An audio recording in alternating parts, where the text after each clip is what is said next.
Let's talk some CFL football. The BC Lions wind up losing a heartbreaking game this past weekend at BC Place. And for me, as a guy that grew up in BC, it's been frustrating watching the franchise in the last more than a decade, really, whenever they've got a chance to have this big statement game, build some momentum, get the crowd into it, get the fans re-engaged. Something happens and they just can't send them home with a win. This was a wildly entertaining game, full marks to the Riders who wound up coming back to win it. In and of it all, you know, the Lions had their chances with the field goal. They had a bad punt. But when BC scored its last touchdown, Rick Campbell was criticized for not going for two to get up 7. Ultimately, had he done that, Saskatchewan at the end would have tied the game, not won the game. And we might have wound up playing in overtime. But they didn't. Campbell got criticized, and you and I generally don't agree on game management, but we kind of did on this one. I didn't hate the decision. Well, neither did I, and I'll tell you why.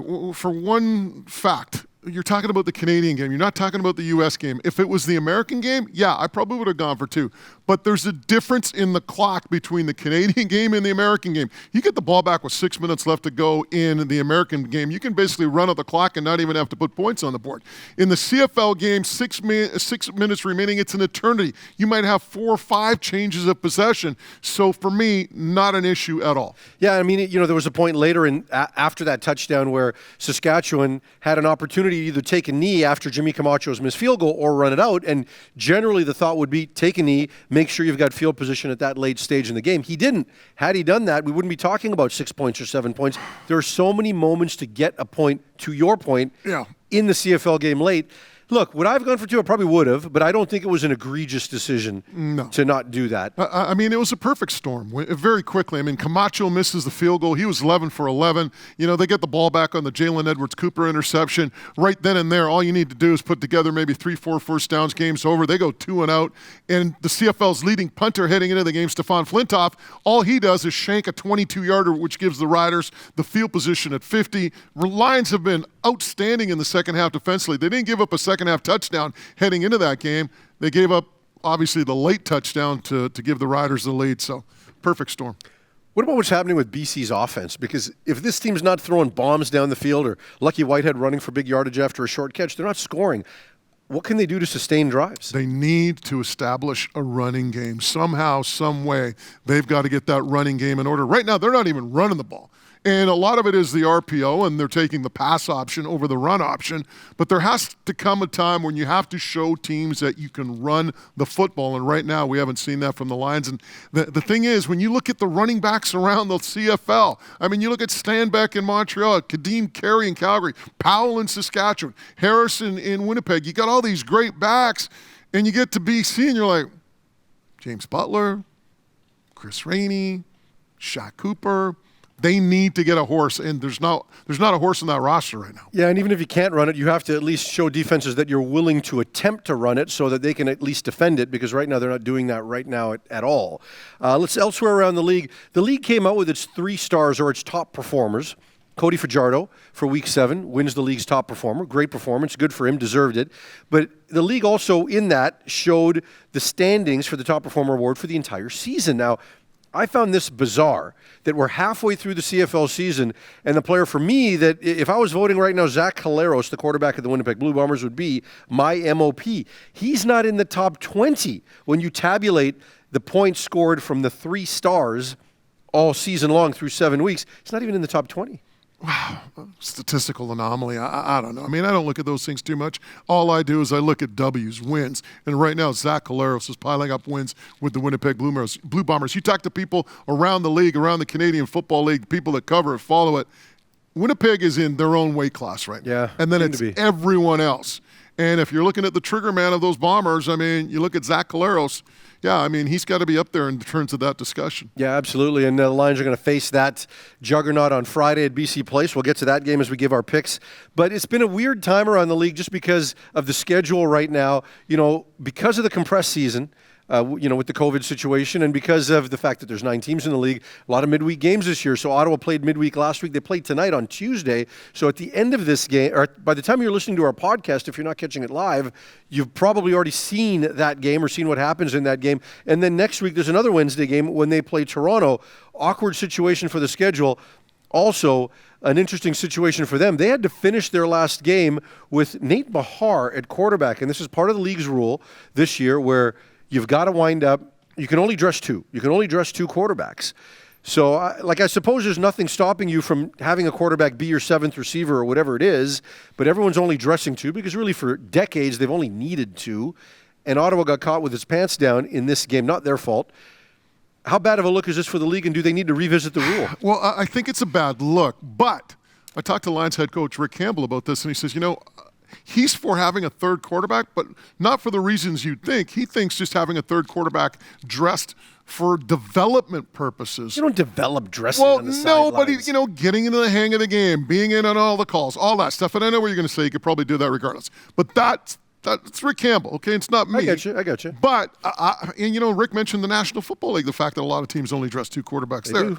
So he said, for the one time that it occurs, he says, okay, it's going to happen. But I just think it doesn't look good when you have a professional football team that has to end the game with a wide receiver playing the quarterback. Well, look at Denver last year and what they had to play with at quarterback, given the COVID situation. And sometimes these things are going to happen, and it really is that rare, right? Like that a third quarterback is actually needed. So for me, this was driven by football operations because they wanted a better use of their salary cap and their rosters on any given week. We'd rather our special teams be better. Mm-hmm. We'd rather have a rotational D lineman or whatever it is. So I don't think they need to overreact and make a change, but yeah, there were some awkward moments. Certainly, they would have felt better about it if they still had Brad Sinopoli in their lineup instead of having to have Nate Bahar do it because Sinopoli was a collegiate quarterback. And a lot of times on these rosters, you have former collegiate quarterbacks that are, Nick Marshall in Saskatchewan, former quarterback at Auburn, is a perfect example. So a lot of times you have these rosters where you do have ex-quarterbacks that could probably go in there and play in an emergency. Let's talk about the 4 games this weekend. Again, there is one tonight, so by the time we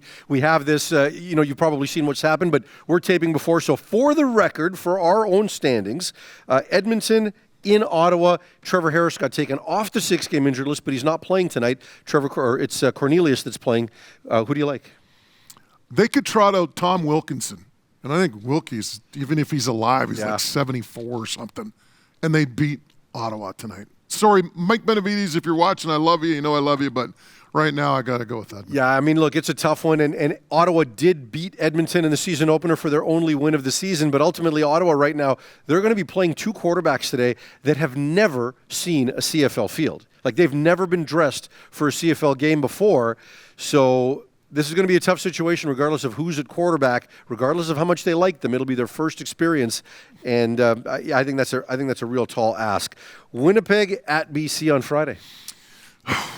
There's a part of me that likes the Lions in this game. I just think that, sooner or later that they're going to get that breakout game. They almost had it against Saskatchewan. Winnipeg, they can be beat. Toronto beat them, right, in Toronto. So I'm going to pick the Lions. I'm taking the Lions, baby. Right. I'm taking the Lions. Play-by-play guy. What do you think? Yeah. I am taking Winnipeg because I just don't think BC is going to have an answer for Willie Jefferson. And he's made a mess of teams so far this season. He's a very impactful player, and I just don't know that they're going to be able to dial up the deep ball. Like, unless BC is willing to make some significant changes with their offensive philosophy where it's not all about the big play and they can get the ball out of their hands quicker, I think they're going to struggle because I just don't think they can protect against Willie Jefferson long enough to dial up the number of deep passes that they like doing. If you're going to throw the quick screen to Whitehead and he's going to take it, okay, that's one thing. But I just don't think it's going to be that simple for them offensively. I'm taking the Bombers in this game. Alouettes at Ticats. Montreal, their biggest concern is not shooting themselves in the foot, whether it's dumb penalties, whether it's bad turnovers. I watched the game against Toronto. I'm like, guys, get it together. I just think that Montreal this time around, they're going to play a little bit more disciplined. Vernon Adams isn't going to make a bad decision here or there. They're not going to take that stupid penalty. I'll take the Alouettes over the Tiger Cats. Yeah, you know what? I'm picking Montreal in this game too, and I know that it's easy to say, well, except for those 2 interceptions, but if you look at the rest of Vernon's game last week, he played really, really well, but there were the 2 interceptions, and you can't sugarcoat that. You can't say they didn't happen, but talking to him this week, I think you're going to see the best of Vernon this week, and they tend to go back and forth, and I think you'll get the best this week, so we'll agree on that one. Riders at Stampeders. I'll take the Stampeders. I just think this Calgary team is due. I thought Saskatchewan might have got a little lucky. They had all those circumstances go their way late in the game. I'm going to take the Stampeders at home. I just think this is a Calgary team that's desperate for a win, and I think they find a way to get it done against the Riders. I'll take the Riders. I just think there's too many questions offensively in Calgary. All right. By the way, last week, I think it was Toyminator. 2-1, 3-0 for Moj. You were 1-2. Okay, it doesn't matter. He was 0-3. I know that. He was winless. You know, I started the season so well. I was like 11 there at my it is, first right on 12. the graphic. 0-3. I was killing it at the start of the year, but it's just gone away from me. Okay. Labor Day, post-Labor Day has not been good to me, but it's been good to us because we have loved doing this show. Again, week 3 of the NFL season in the books. Looking forward to being in Boston, coming back and talking to you about it next Tuesday. Say it. Enjoy your trip and a great place drop to end the show. Thanks for tuning in.